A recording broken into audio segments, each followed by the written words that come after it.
Assalamualaikum semua. Wah, tak lama lagi kita akan bertemu dengan bulan Ramadan yang kita nanti-nantikan. Jadi, untuk perkongsian kali ini, kita nak tengok apa program-program best yang Surau Ar-Rahman dah susun untuk kita sempena Ihya Ramadan tahun 1447 Hijrah. Mesti ada yang menarik kan? Jom kita gali sama-sama. Inilah dia pusat aktiviti kita sepanjang Ramadan nanti. Surau Ar-Rahman di Taman Semenyi Indah. Boleh bayangkan tak? Kat sinilah nanti kita akan berkumpul, kita akan solat, kita akan berbuka sama-sama. InsyaAllah, tempat ni akan jadi rumah kedua kita yang betul-betul meriah dan hidup di bulan mulia ni. Dan ini adalah jemputan terbuka dari hati ke hati daripada pihak surau. Mereka ajak kita semua ahli karya, tak kira lelaki, perempuan, orang muda, orang tua untuk datang dan sama-sama imarahkan surau kita. Ini bukan sekadar jemputan rasmi tau, tapi lebih kepada ajakan mesra untuk kita eratkan lagi komuniti kita. Okey, jadi apa agaknya yang kita boleh buat setiap hari di surau nanti? Jom kita tengok dengan lebih dekat aktiviti harian yang dah dirancang. Tujuannya satu, nak pastikan setiap saat kita dalam bulan Ramadan ni penuh dengan manfaat dan keberkatan. Cuba bayangkan ni, setiap hari sepanjang bulan puasa, kita tak payah pening kepala fikir pasal sahur, iftar dan moreh. Semuanya dah ada kat surau.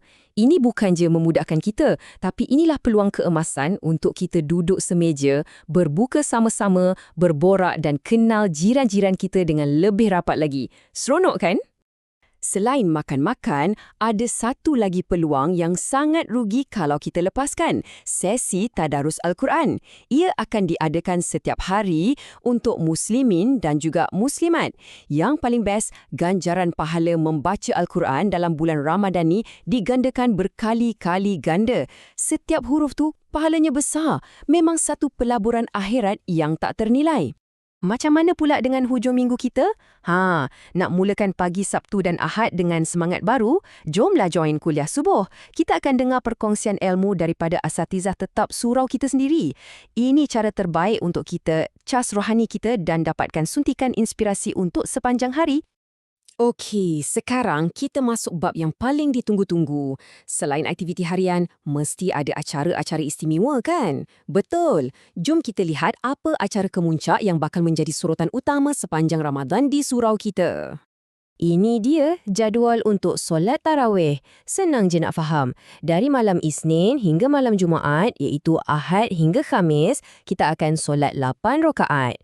Tapi, bila masuk je malam Jumaat dan malam Sabtu, kita akan gandakan usaha kita sikit dengan solat 20 rakaat. Jadi, kita boleh rancang masa dan tenaga kita betul-betul.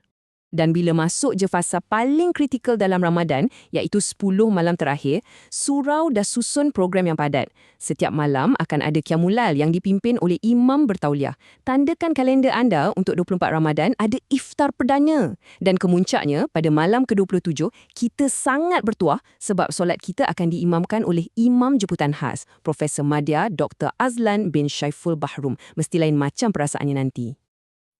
Ada lagi berita baik. Kalau anda plan nak join Qiyamul Lail pada 10 malam terakhir tu, tak payah risau nak kejar balik rumah untuk sahur. Pihak surau dah fikirkan semua tu.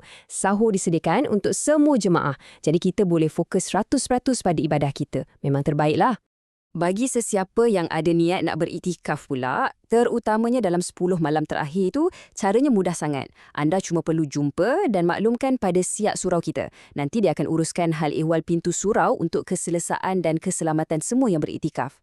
Senang kan? Baiklah, kita beralih ke satu lagi topik yang sangat sinonim dengan Ramadan. Apa dia? Tentulah amalan memberi dan bersedekah. Jom kita fahamkan sikit macam mana kita boleh menyumbang dan yang paling penting, ke mana sumbangan kita tu akan pergi. Pernah tak kita berhenti sekejap dan terfikir sumbangan ikhlas yang kita bagi tu, apa sebenarnya impak dia? Setiap ringgit yang kita infakkan tu, ia sebenarnya menyumbang kepada satu ekosistem komuniti yang lebih besar. Ia bukan sekadar duit, ia adalah talian hayat. Inilah dia jawapannya. Dana yang terkumpul tu akan digunakan dengan sangat telus.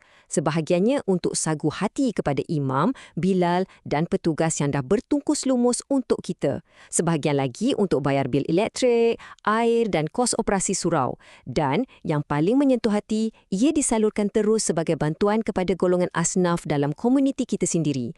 Jadi, sumbangan kita tu betul-betul sampai kepada yang memerlukan. Nak menyumbang pun sekarang ni dah senang sangat.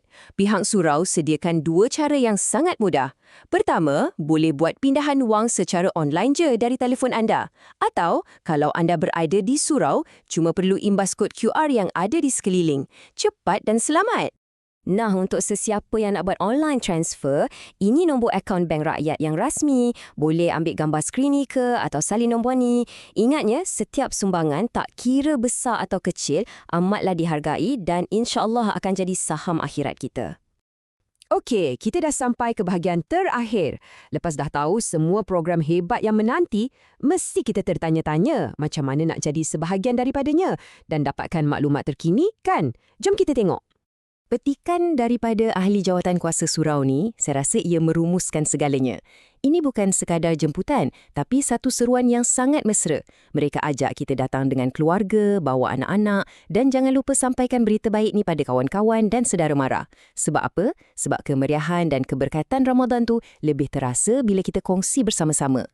Dan untuk pastikan anda tak terlepas sebarang update atau perubahan jadual, pastikan anda ikut laman Facebook rasmi surau. Type je kat carian tu, Surau Ar-Rahman TSI Semenyih. Lepas dah jumpa, jangan lupa tekan like dan share sekali, okey? Biar lebih ramai lagi yang dapat manfaat. Sebagai penutup, saya nak tinggalkan satu soalan untuk kita semua renungkan. Dengan segala peluang ibadah dan kebajikan yang dah terbentang luas di Surau Ar-Rahman ni, bagaimanakah kita secara peribadi akan merebut setiap peluang untuk memaksimumkan keberkatan Ramadan tahun ni? Semoga perkongsian ini menjadi pencetus semangat untuk kita semua. Terima kasih kerana sudi mendengar.